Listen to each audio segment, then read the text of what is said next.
মুহতারাম হাজিরিন, কথাগুলো একটু ভালো করে বুঝবার জন্য চেষ্টা করবেন, খুব ভালো করে বুঝবার জন্য চেষ্টা করবেন। আমরা বিগত গভর্নমেন্টের সময় দেখেছি দুনিয়াতে একটা ভাইরাস আক্রমণ করছিল, কোভিড-19। মনে আছে না ভুলে গেছেন?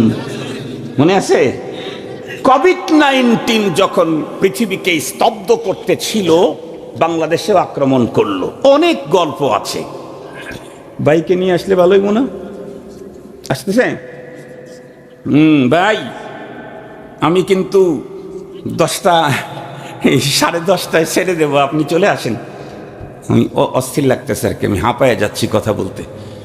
তো যে কথা বলতেছিলাম, আমরা তখন দেখেছি, আমি অবশ্য ওই ভ্যাকসিন নিয়েছিলাম। কি ভ্যাকসিন? Covid vaccine. তো ভ্যাকসিন আমদানি করছে কিছুটা জাপান থেকে, কিছু চায়না থেকে।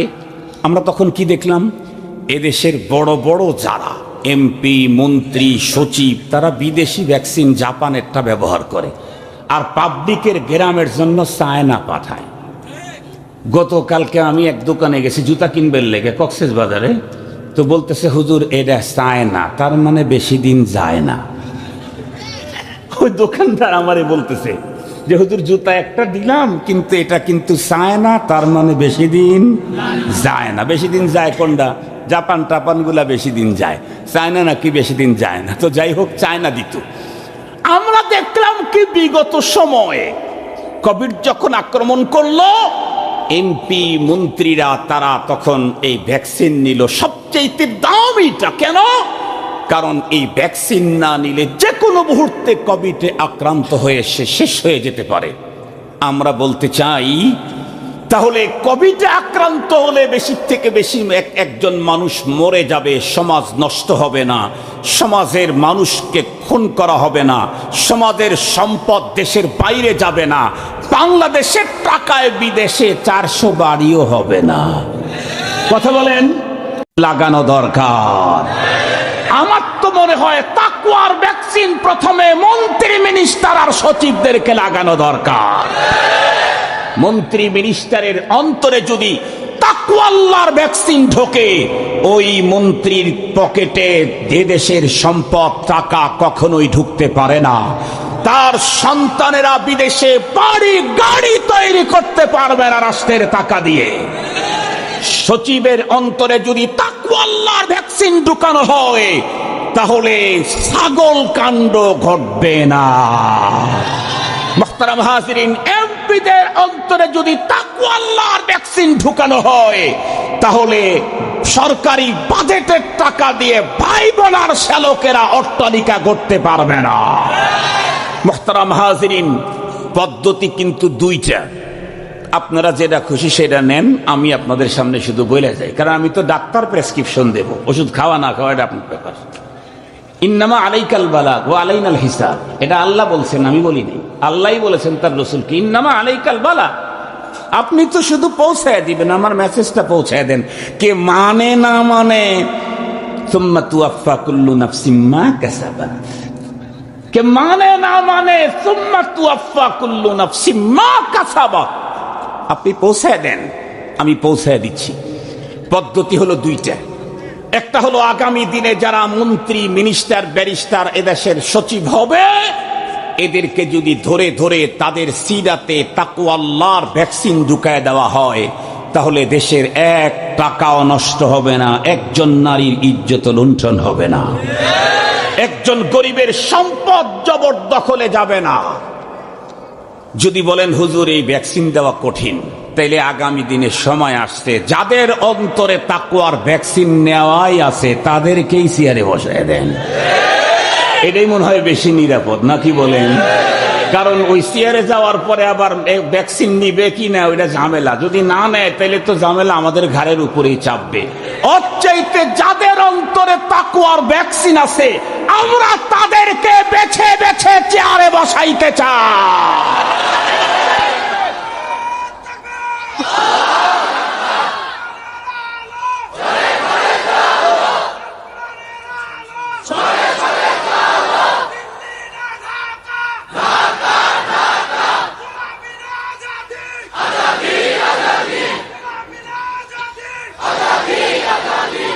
নারায়ে তাকবীর বলেন। মারহাবা মারহাবা, মাশাআল্লাহ। তবে একটা স্লোগান একটু ইসলাহ করে দিই, একটা স্লোগান একটু ঠিক করে দিই। এই একটু পানি পান করি।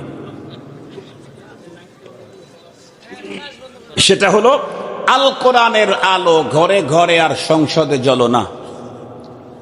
বলবেন কোরআন সুন্নাহর আলো দিলে দিলে অন্তরে অন্তরে জ্বালো। কেন তা জানেন? কোরআন শরীফের মধ্যে আল্লাহ তাআলা নিজে বলেন, নাজ্জালনাহু আলা কলবিক, ওগো আমার হাবিব, আমি কোরআনের এই আলোটাকে আপনার কলবের উপরে নাজিল করলাম। আল্লাহ কোরআনের আলো তার রসুলের কলবে জ্বালাইছে, আপনারা ঘরে জ্বালাবেছেন কে? সংসদে জ্বালাইতে চান কেন? সংসদে যদি জ্বালান আর ওইখানে যায় যদি আইন করে দেয় হুজুররা আগামী দিনে নামাজ যে পড়বে না প্রতি ওয়াক্তে 30,000 জরিমানা, দেখবেন মুসল্লি এ পরিমাণ বাড়বে, মসজিদে তো জায়গা হবেই না, শেষ পর্যন্ত রোড জাম হয়ে যাবে, রোডের পাশে মসজিদ সব দাঁড়ায় যাবে, কিন্তু দেখবেন অজু ছাড়া মুসল্লি 95% হবে। চিন্তা করবে আগে 30,000 ঠেকাও, পরে আল্লাহর সাথেটা পরেই হইবে না, পরে সময় মতো অজু করে মালিকেরটা ঠিক করবো না, আগে দেশেরটা ঠিক করো। এই অজু ছাড়া মুসল্লি বাড়বে সংসদে জ্বালাইলে। আবার যদি ঘরে জ্বালান তাহলে সংসদে কোরআন বিরোধী আইন পাশ হতে থাকবে, আর তখন আপনি সহ্য করতে পারবেন না, আপনি তখন সাপ্লায় যাবেন, আপনাকে পাখির মতো গুলি করে শহীদ করে দেওয়া হবে। এই জন্য এক জায়গায় জ্বালান তামাম দুনিয়ায় জ্বলে যাবে।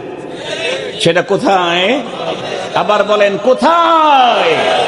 এইখানে যদি যেটা এতক্ষণ পর্যন্ত ওয়াজ করলাম, তাকওয়াল্লাহ, এটা যদি অন্তরে জ্বলে, এ অন্তর বাজারে গেলেও বাজার নিরাপদ, সংসদে গেলে সংসদ নিরাপদ, এ অন্তর বাড়িতে থাকলে বাড়িতে নিরাপদ, এ অন্তর গাড়িতে থাকলেও শুধুই যদি পরমা সুন্দরী একজন প্যাসেঞ্জার থাকে, কিন্তু ড্রাইভারের অন্তরে যদি তাকওয়াল্লাহ থাকে, কোরআনের আলো থাকে, ওই সুন্দরী নারী রাত্রি 12টার পরেও ইজ্জত নষ্ট হওয়ার সম্ভাবনা। তাছাড়া বাড়িতে রাখলেন আর অ্যাসেম্বলিতে রাখলেন, রাস্তাঘাটে সমস্যা হয়ে যাবে, বাজারে সমস্যা হয়ে যাবে। কথা কি বুঝাইতে পারছি? কোথায় জ্বালাইতে হবে? আবার বলেন কোথায়? শুধু কোরআনের আলো না কোরআন সুন্নাহর আলো? আরো জোরে বলেন, শুধু কোরআনের আলো না কোরআন সুন্নাহর আলো? সুন্নাহ ছাড়া কোরআনের আলো জ্বলে না। বিশ্বাস যদি না হয়, আগুন এখানে লাইট জ্বলতে নেগেটিভ পজিটিভ লাগে, কথা বলেন না কেন? ছোটবেলায় ম্যাচ এইরকম করছেন, আগুন দিয়েছেন, কয় জায়গায় বারুদ লাগে? কয় জায়গায়? 2 জায়গায়। কাঠির সাথেও লাগে, ওই বক্সের সাথেও লাগে। যে কোনো এক জায়গায় পানি ভরে এই গাওয়াইতে গাওয়াইতে গাওয়াইতে বক্স শেষ হয়ে যায়, কিন্তু আগুন আসে না। শুধু কোরআন আপনি এরকম করতে থাকবেন, আগুন আসবে না যতক্ষণ পর্যন্ত সুন্নাহ না লাগবে। কোরআন সুন্নাহ লাগবে তো আগুন লেগে যাবে। মনে থাকবে তো ইনশাআল্লাহ? এটা বললাম হলো এই কারণে, এখন বাংলাদেশে এই আহলে কোরআন নামে এক ভয়ঙ্কর ফিতনা, যারা আসলে মুসলমানই না। আহলে কোরআন কোন মুসলমান না, আহলে কোরআন মুসলমান না। নবীজির হাদিসকে অস্বীকার যারা করে, তারা পুরা কোরআনকে স্বীকার করতে পারে না। এই জন্য এই কথাটা বলে দিলাম, মনে থাকবে তো ইনশাআল্লাহ? এখন থেকে যেখানে যাবেন সেখানেই স্লোগান কোরআন সুন্নাহর আলো। আবার বলেন, আবার বলেন, আবার বলেন।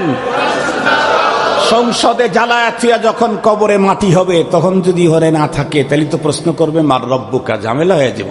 দিলে জ্বালায় নেন, কবরস্থানে গেলেও ঝামেলা নাই, কাফনের কাপড়ে থাকলেও ঝামেলা নাই, সংসদে গেলেও ঝামেলা নাই, বাজারে গেলেও ঝামেলা নাই, ঘরে থাকলেও ঝামেলা নাই, বাড়িতে থাকলেও ঝামেলা নাই, আকাশে গেলেও ঝামেলা নাই, আন্ডারগ্রাউন্ডে ঢুকলেও ঝামেলা নাই।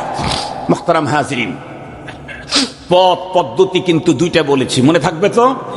এই দেশটাকে অপরাধ মুক্ত করতে চাইলে পদ্ধতি একটাই, সেটি হলো প্রতিটি মানুষকে ধরে ধরে তাদের সিনাতে তাকওয়াল্লাহর ভ্যাকসিন দিতে হবে। আমি জিজ্ঞেস করতে চাই, এই কাজটা পৃথিবীর শুরু থেকে কারা করে আসছেন? নবী এবং রাসূলগণ। কথা বলেন, কারা করে আসছেন? নবী এবং রাসূলগণ। কিয়ামত পর্যন্ত এ কাজের দায়িত্ব দিয়ে গেছেন উলামায়ে কেরামের উপরে। আল্লাহ, তার রাসূল ওলামায়ে কেরামের উপরে দায়িত্ব দিয়েছেন। সঙ্গত কারণে এ দেশটাকে যারা অপরাধ মুক্ত করতে চাবে, ওলামায়ে কেরামদেরকে বাইপাস করে অপরাধ মুক্ত হবে না, বরং রাস্তায় রাস্তায় বাইপাস হয়ে যাবে। রাস্তায় রাস্তায় বাইপাস হয়ে যাবে।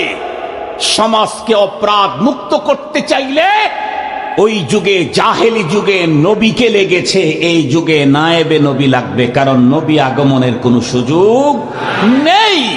সঙ্গত কারণে আপনি যেই হন, অপরাধ মুক্ত সমাজ তৈরি করতে চাইলে উলামায়ে কেরামের বিকল্প নাই।